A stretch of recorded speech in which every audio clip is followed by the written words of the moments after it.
अंधेरी हवेली का रहस्य। भारत के एक छोटे से गांव रामपुर में एक बहुत पुरानी हवेली थी। लोग उसे अंधेरी हवेली कहते थे। उस हवेली के बारे में गांव वालों का कहना था कि वहां कई सालों से भूत रहता है।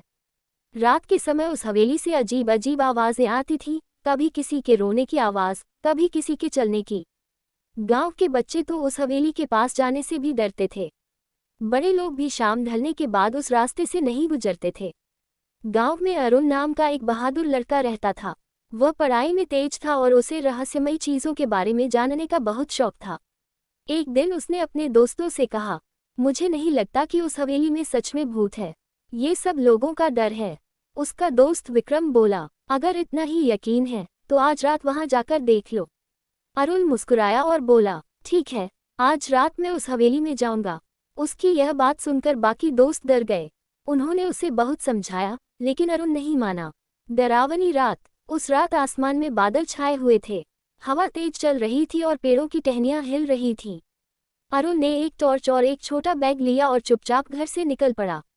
जब वह हवेली के पास पहुंचा तो उसके दिल की धड़कन थोड़ी तेज हो गई। हवेली बहुत बड़ी थी और उसकी दीवारें टूटी हुई थीं।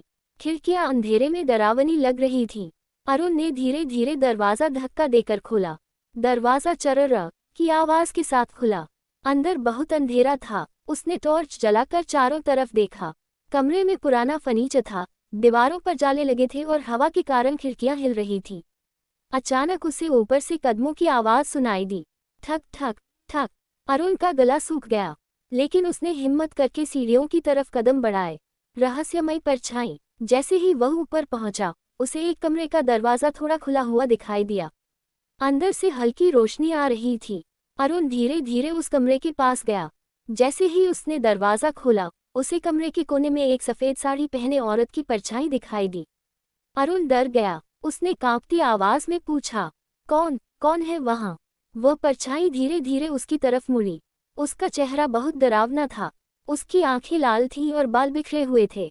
औरत ने धीमी आवाज में कहा, तुम यहाँ क्यों आए हो? अरुण का शरीर डर से कांपने लगा, लेकिन उसने जवाब दिया, मैं सच जानने आया हूँ। औरत अचानक जोर से हंसने लगी। हा हा हा। उसकी हंसी पूरे हवेली में गूंजने लगी। भयानक सच। कुछ देर बाद औरत ने कहा, बहुत साल पहले इस हवेली में एक अमीर परिवार रहता था। मैं इस घर की नौकरानी थी। एक रात घर में चोरी हुई और चोरी का इल्जाम मुझ पर लगा दिया गया। उन्होंने मुझे इस कमरे में बंद कर दिया और मैं यहीं मर गई। अरुण चुपचाप उसकी बात सुनता रहा। औरत ने कहा, तब से मेरी आत्मा यहाँ भटक रही है। कोई मेरी सच्चाई नहीं जानता। अरुण को उस पर दया आने लगी। उसने कहा, अगर मैं गांव वालों को सच्चाई बता दूं तो? औरत ने धीरे से कहा, तब शायद मुझे शांति मिल जाए। अंतिम रहस्य। अचानक हवेली में जोर की हवा चली। खिड़कियां जोर जोर से बंद होने लगीं। अरुण डरकर पीछे हट गया। जब उसने दोबारा उस औरत की तरफ देखा तो वह गायब हो चुकी थी। कमरा बिल्कुल खाली था। अरुण जल्दी से हवेली से बाहर भागा।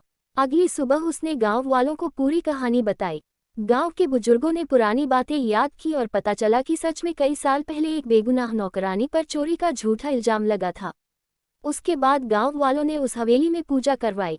कहते हैं कि उस दिन के बाद से उस हवेली में कोई अजीब आवाज नहीं सुनाई दी और शायद उस आत्मा को आखिरकार